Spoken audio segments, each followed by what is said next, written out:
Պարոն Միրզյան, նախ կուզեի քարոզարշավը գնահատեիք Շիրակի մարզում, մայրաքաղաքում եք նաև շրջում քաղաքացիական պայմանագրի հետ, որոնք են ձեր տպավորությունները։ Դե անկեղծ ասած հրաշալի տպավորություններ ունեմ։ Ես իրականում մինչև քարոզարշավն էլ վստահ էի, զգում էի, որ Հայաստանի Հանրապետության քաղաքացիները ճնշող մեծամասնությամբ աջակցում են կառավարության քաղաքականությանը եւ հիմա արդեն նույնիսկ իմ սպասելիքներ եւ պատկերացումներն են գերազանցում, իսկապես ժողովուրդը ամենուր մեզ շատ մեծ ջերմությամբ է ընդունում եւ միանշանակ իր աջակցությունն է հայտնում եւ խաղաղության օրակարգին եւ ժողովրդավարությանը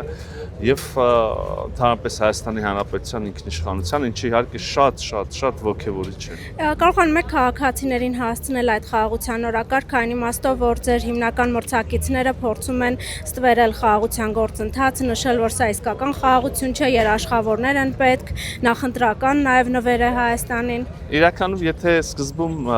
եթե հիշում եք, այդպես էին անում, խաղաղությունն էին նսեմացնում, հերքում էին անգամ խաղաղության գոյությունը, բայց հետո տեսան, որ սա իհարկե մեծ մոլորություն եւ ոչ այնքան ռացիոնալ իհարկե վարքագիծ է, հանդես գալ խաղաղության դեմ, հիմա մի քիչ ավելի միջնորդավորված կերպով են նույնը անում, ասում են մեզ պետք է խաղաղություն, բայց ոչ այսպիսին, չգիտեմ, երաշխավորով, ուժեղ եւ այլն, իհարկե սա մենչ անհեթեթություն է, սա նշանակում է նորից մեզ տանել մի քանի տարի հետ եւ նորից հայտնվել եւ ժողովրդին դնել մի իրավ եւ հանրապետությունը դնել մի իրավիճակում, որտեղ խաղաղություն չկա, որտեղ հնարավոր են իհարկե միանշանակ ռազմական պատերազմական գործողություններ եւ սրա համար եմ նաեւ որ մենք ասում ենք որ քաղաքացիական պայմանագրին չընտրելը եւ չգիտեմ առաջատար այդ 3 պատերազմի երագլուխ ուրեմն կուսակցություններին ձայն տալը նշանակում է միանշանակ եւ ուղիղ կերպով բացել նորից պատերազմի դուռը մենք իհարկե սա չենք ընտրում եւ մարդիկ գիտեք մարդկանց հետ զրուցում ենք բացի նայից ինչ որ մենք ենք առաջարկում մարդկանց մեր տեքստերում հայտարարություններում շատ կարեւոր է հետաքրքիր է հուսով եմ դուք դա անում եք հարցնել մարդկանց լսել մարդկանց վստահեցնում եմ ձեզ մարդիկ Հայաստանի Հանրապետության քաղաքացիները մեզնից լավ ամեն ինչ շատ լավ հասկանում են մոտենում են մարդիկ մոտենում են եւ ասում են շնորհակալություն խաղաղության համար մոտենում են առանց մեր կողմից մի բառ ասելու ասում են որ մենք խաղաղությանը տեր ենք մենք պետքա պահենք խաղաղությունը եւ իհարկե խաղաղությունը ինչ է շատ քաղցր բառ է բայց ինքը շատ ուղիղ երկու բան է նշանակում a անվտանգություն Եվ բ նոր տնտեսական հնարավորություններ եւ մարդիկ ոնց կարող ասա չողջունեն։ Պարոն Միրզյան, անակնկալ կերպով ամենայն դեպս մամուլի համար հայտնի դարձավ, որ ԱՄՆ պետքարտուղարն է Հայաստան գալիս, Մարկո Ռուբիոն ինչ կարող եք հաղորդել այս այցի հետ կապված։ Դե իհարկե մամուլի համար գուցե անակնկալ էր, բայց մենք այս այցի ուղղությամբ ահագին աշխատել ենք։ Ես ինքս սպասում եմ մեր հյուրին, իմ հարգելի գործընկերոջը վաղը, մենք ունենք մի քանի փաստաթղթեր ստորագրելու եւ բոլորն էլ շատ կարեւոր, չեմ ուզում հիմա նախապես այդ մասին մանրամասներ հայտնել, ստորագրենք, կհանդիպենք, խոսենք կերևա, դրանից հետո մամուլի հետ շփումել ենք նախապես։ Սա երկկողմ օրակարգ է, թե ներառում է նաեւ թրիփի շուրջ որոշակի պայմանավորվածություններ գուցե շարունակություն։ Երկկողմ եւ ոչ միայն։ Պարոն Միրզոյան, երեք վարչապետը նաև հայտարարեց, որ ախալ քալակ կարս հայ երկաթուղով արդեն հայ գործարարները կարող են եւ արտահանում իրականացնել եւ ներմուծում։ Մի փոքր, այսպես ասած, չակերտներ կբացեք, ինչ է սա նշանակում եւ արդյոք հայկական կողմը իր ենթակառուցվածքներով, հետագայում գուցե երկաթուղի եւ այլն ոնց է միանալու այդ ճանապարհին։ Տեսեք, դե մենք վրացական երկաթուղիների հետ կապ ունենք, ճիշտ է։ Նախկինում ինչ վիճակ կար, երբ որ որևէ ապրանք Թուրքիայից փորձում էին ներմուծել, իսկ դա մեծ ծավալների եւ տարբեր տեսակի ապրանքների մասին է, որը միշտ եղել է, եւ ահա երբ փորձում էին հայ գործարարները ներմուծել, իրանք ստիպված էին ռեէքսպորտ անել, հա, արտահանել փաստաթղթով գոնե Թուրքիայից Վրաստան եւ հետո Վրաստանից նոր ներմուծել Հայաստան։ Հիմա կհիշեք, որոշ ժամ մի քանի օր առաջ այդ արգելքը վերացվեց թուրքական կողմից եւ մաքսային առումով ուղիղ կարող են ապրանքներ ներմուծել։ Հիմա այդ ուղիղ ներմուծման լոգիստիկ գետնի վրա տարբերակներից մեկն է եւ կարող են բեռնատարներով եւ արդեն փաստորեն ըստ էության երեկվանից կարող ենք նաև գնացքով Թուրքիայից բերել Ախալքալակ եւ այնուհետեւ հետո եւ հակառակ ուղղությամբ Հայաստանից տանել։ Այսինքն տրանսպորտային միջոցով է վրա Ախալքալակից Հայաստան բեռները։ Վստահ եմ կարող են մեր գործարները դա անել եւ գնացքով եւ նաեւ օրինակ բեռնատարներով հասցնել Ախալքալակ, այնտեղից գնացքով կամ հակառակ ուղղությամբ բերել Ախալքալակ, այնտեղից բեռնատարներով Հայաստան։ Տարբեր տարբերակներ կան։ Հիմա մեծ հաշվով ինչ է, մենք բացում ենք, ապաշրջափակում ենք, ստեղծում ենք նոր հնարավորություններ ենթակառուցվածքային առումով։ Հետո արդեն գործարները պիտի իրենց ընտրություն անեն, իրենց շուկաները ընտրեն, ճանապարհը, փոխադրամիջոցը ընտրեն եւ այլ։ Եվ ես վստահ եմ, որ շատ մոտ ապագայում նույնը տեղի կունենա նաև ուղիղ բարի ֆիզիկական աշխարհագրական իմաստով եւ սահմանները կբացվեն Հայաստանի եւ Թուրքիայի միջև եւ այս մասին եւ թուրքական իշխանությունները եւ Հայաստանի իշխանությունները բազմիցս հայտարարել եւ նաև իհարկե կվերագործարկվի Կարս Գյումրի երկաթուղին, այդտեղ գիտեք, մենակ քաղաքական չի հարցը, նաև ենթակառուցվածքային բացակայող ուղղակի երկաթուղիները չկան եւ ստեղ աշխատանք կա անելու։ Պարոն Միրզյան, որքան մոտենում են ընտրությունները Ռուսաստանից տարբեր անհանգստություններ են հնչում։ Լավրովն էր նշում, որ Հայաստանին օգտագործում են Ռուսաստանին ցավեցնելու համար։ Այսօր Մեդվեդևն է նշել իբրև թե Փաշինյանը Հայաստանը սխալ ուղղությամբ է տանում։ Ինչի հետ է կապված Ռուսաստանի այս անհանգստությունները ըստ ձեզ։ Դե ես չգիտեմ, մեր ռուսաստանցի գործընկերների անհանգստությունները իրենք ոնց են հանգում այդ անհանգստություններին եւ ինչ տրամաբանությամբ են առաջնորդվում, որպեսզի այդպիսի եզրահանգումներ անեն։ Մենք մեր կողմից բազմիցս վստահեցրել ենք եւ դա իրականություն է եւ ես հենց հիմա էլ վստահեցնում եմ, մեր որևէ հարաբերություն, որևէ երկրի հետ ուղղված չէ որևէ այլ երրորդ երկրի դեմ։ Մենք շարունակելու ենք խորացնել մեր հարաբերությունները եւ Ամերիկայի Միացյալ Նահանգների հետ, ում հետ մենք հայտարարել ենք ռազմավարական գործընկերություն եւ իմիջիալոց վերադառնալով նաեւ վաղվա նախատեսվող այցին այստեղ էլ թարմացում կունենանք եւ մենք շարունակելու ենք մեր խորացնել մեր հարաբերությունները Եվրոպական միության անդամ երկրների եւ ոչ միայն անդամ երկրների հետ արևելքում, հարավում, բոլորի հետ շարունակելու ենք խորացնել մեր հարաբերությունները եւ սա որևէ կերպ ուղղված չի, կրկնում եմ, ընդգծում եմ, վստահեցնում եմ Ռուսաստանի Դաշնության դեմ, մենք նույն կերպ շարունակելու ենք եւ մենք դա մեր քաղաքականությունն է, մեր ձգտումն է պահել բնականon ջերմ գործընկերային հարաբերություններ Ռուսաստանի Դաշնության հետ։ Մենք այսօր էլ ունենք բազմաթիվ կապեր, որոնցով կապված ենք եւ ես չէի ուզենա օրինակ տեսնել Ռուսաստանի Դաշնության գործընկերներին այդ կապերը եւ թելերը կտրտելիս։ Պարոն Միրզյան, այսինքն այսօրվանից կամ վաղվանից, չգիտեմ, հայ գործարարներն արդեն կարող են այդ երկաթուղով բեռներ լուծել, արդեն բաց է, կարող ենք այդպես։ Նայեք, քաղաքական պայմանավորվածություն եւ հայտարարություն արված է, կարծում եմ այո, բայց օրինակ չեմ բացառում, որ դեռ ինչ-որ տեխնիկական խնդիրներ լինեն, որոնք պետք է անպայման լուծվեն, չգիտեմ, մեկ օրվա, մեկ շաբաթվա ընթացքում։ Հիմա այդ բանն էլ հայտարարեցինք, որ այն մաքսային իմաստով ուղիղ փոխադրումը, բայց դեռ ոչ ամենուր, ոչ ամեն վերաբերելի մարմնում այդ թղթային ձևակերպումները հենց մի վայրկյանում ստացվեցին, 1-2 օր տևեց, մինչև ամեն ինչ ընկավ հունի մեջ։ Պարոն Միրզյան, ես այսօր Եվ արդեն այդ առաջին ձևակերպումը ուղիղ արված է Թուրքիայից Հայաստան արտահանում, տեղի է ունեցել։ Ես հենց այսօր արձագանք նկատեցի Ախալքալակի կողմից, գործարարներից մեկն էր բարձրաձայնել, որ նույնիսկ հենց Ախալքալակից այդ համապատասխան շրջաններից բեռներ տեղափոխելը երկաթուղով ձեռնտու տարբերակ չի եւ շատ շատերը հրաժարվում են, ավելի նպատակահարմար են գտնում բեռնատարներով տեղափոխելը ու մնաց Ախալքալակից ուր դեպի Կարս, դեպի Թուրքիա, Գիտեք, իրանք ասում են, որ ձեռնտու չի ու մնաց Հայաստանից։ Շատ լավ, իմ ունեցած սահմանափակ տնտեսագիտական գիտելիքներով կարող եմ ասել, որ որպես կանոն երկաթուղով փոխադրում ավելի արագ է եւ բ ավելի էժան։ Անգամներով, հակառակ դեպքում ամբողջ աշխարհը չէր վազի նոր երկաթուղային հանգույցներ եւ ենթակառուցվածքներ ստեղծելու հետևից։ Չգիտեմ անկեղծ ասած, գուցե շատ սպეციფიկ ինչ-որ բան կա տեղանքի հետ կապված, որևէ բան կարող է լինել, բայց ինչա իրականում պետք է արձանագրել, մենք որպես իշխանություններ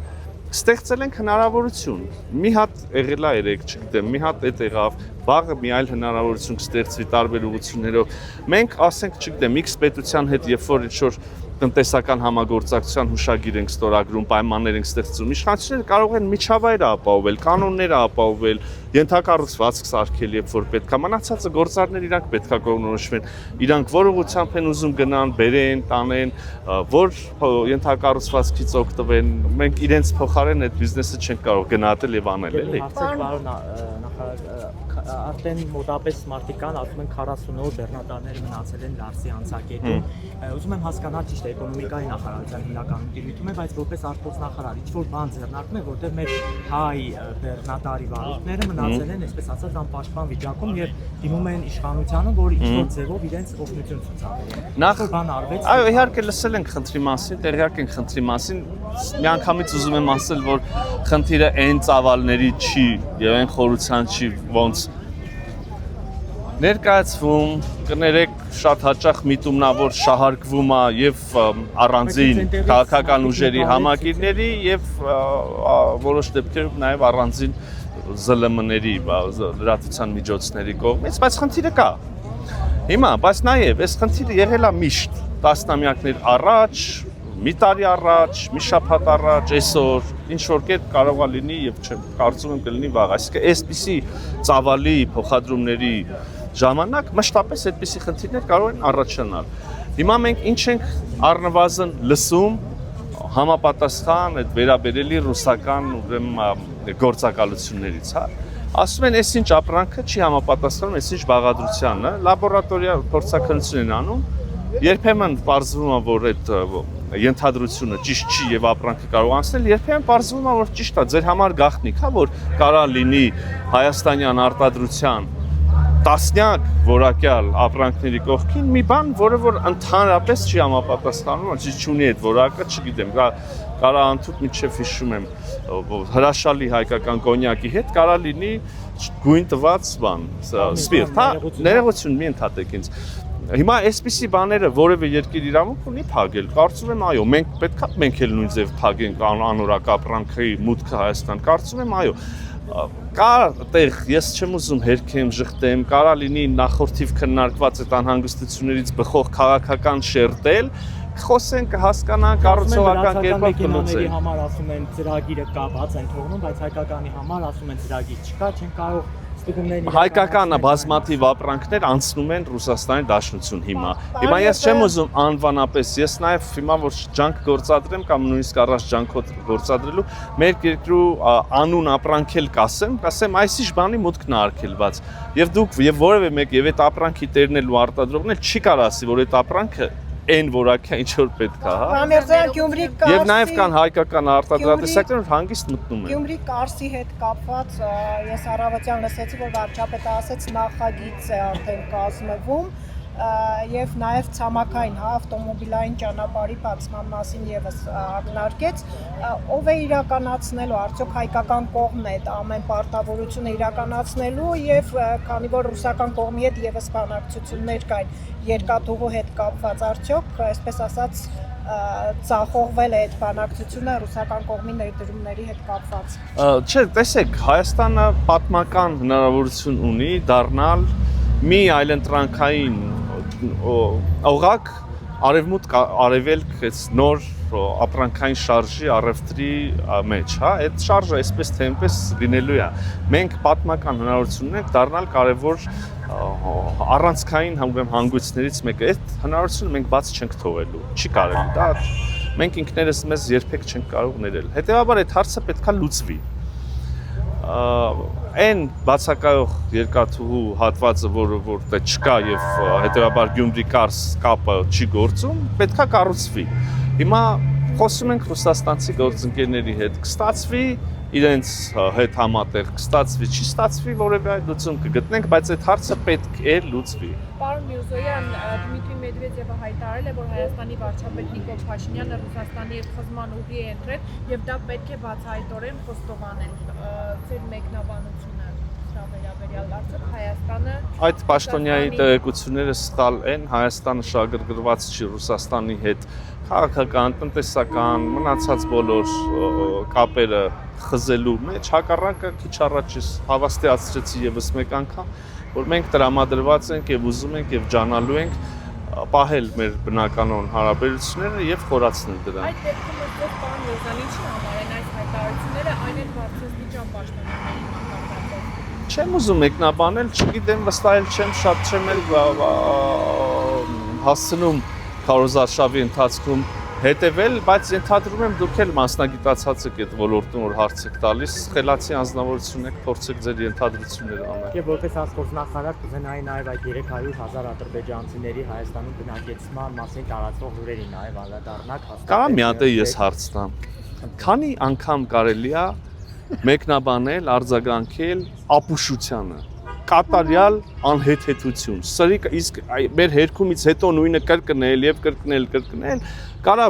նշանակի վկայի միայն կամ իսկապես չհասկանալու, այսինքն ուղեղով այդ ամեն չլսել չհասկանալ մասին եւ բ, որը կարելի իրավունք ունի արևի տակ գոյություն ունենալ սրիկայության մասին կարևոր։ Այսինքն եթե որ ասում ես sense բանկ, ասում ենք չկա տենց բան եւ նորից կրկնել, ուրեմն ամենավերջին ստահակն ու սրիկան է այդ կրկնողը։ Միգուցե այդ անհավատությունը նրանից է գալիս, որ իշխանությունը ասում էր Արցախը Հայաստանը։ Ուզում եք ասեմ ինչից է այդ անհավատությունը, այդ անհավատություն չի, իրանք լավ էլ գիտեն, որ այդպեսի բան չկա, ինչպես եւ բազմաթիվ այլ բաներ, բայց իրանք ստիպված կրկնում են նույն անհեթեթությունները, որովհետև այլ լուրջ, խելացի, տրամաբանական, առողջ, ռացիոնալ առաջարկ Հայաստանի հանրությանը չունեն անելու, չունեն։ Ոչ մի բան չեն կարող անել, չեն կարող ասել մենք ուզում ենք պատերազմ, բայց իրանք ասում են բաներ, որը ուզես, չուզես նշանակում է պատերազմ։ Իրանք չեն կարող ասեն 300,000 ադրբեջանցիներ չեն վերադառնալու, որովհետև ասել եք չունեն, ստիպված նույն սուտը ստի հետև Ադրբեջանը այդ թեզը առաջ է տանում, վերջերս էլ մի քանի օր առաջ 300 արևմտյան Ադրբեջանի թեզը 300,000 ադրբեջանի թեզ մի հատ հղում ցույց կարաք տակ Ադրբեջանը փառատոն էին կազմակերպել արևմտյան Ադրբեջան։ Վստահ եք որ տեղի է ունեցել այդ փառատոնը։ Իրանք կադրեր են հրապարակել, ցույց էին տալիս նաև ուտեսներ, բարեր, երգեր, որոնք արևմտյան Ադրբեջանի տարածքում են իբրև թե եղել։ Ընդհանուր առմամբ այդ խոսույթի նկատմամբ մեր վերաբերմունքը գիտեք, եթե ուզում եք մի այտենց հետաքրքիր բան մտցնեք լրահոսում, չգիտեմ, բայց դրա ինչն է հետաքրքիր, որ նորություն չի, 1000 անգամ ասել ենք, արևմտյան Ադրբեջանի խոսույթը որևէ կերպ չի տեղավորվում խաղաղության օրակարգում, մեր պայմանավորվածությունների շրջանակներում եւ այլն։ Միևնույն ժամանակ, ես չեմ ուզում ասեմ, այս կամ այն դրսևորումը չի լինում, չգիտեմ, միտեղ է վիտաժը չեղավ, միտեղ է, բայց դուք էլ մի քիչ խոշորացուցով նայեք, այդ ամեն տեղեկություն չի որ գցում են մեր առաջ, պետք է հավատալ կուրորեն։ Այսքանով մեր քարտուղարը ինչ օրակարգով է Հայաստանում։ կգա կհայտարարենք։ Հաջողություն օրվա իշխանությունների է գալու։ Շատ եք վախենում դրանից։ Չգիտեմ, դե կեցեք անվախ օր եմ մաղթում բոլորս, շնորհակալ։ Հավանիչ տեսանյութը եւ բաժանորդագրվիչ նորությունները բաց չթողնելու համար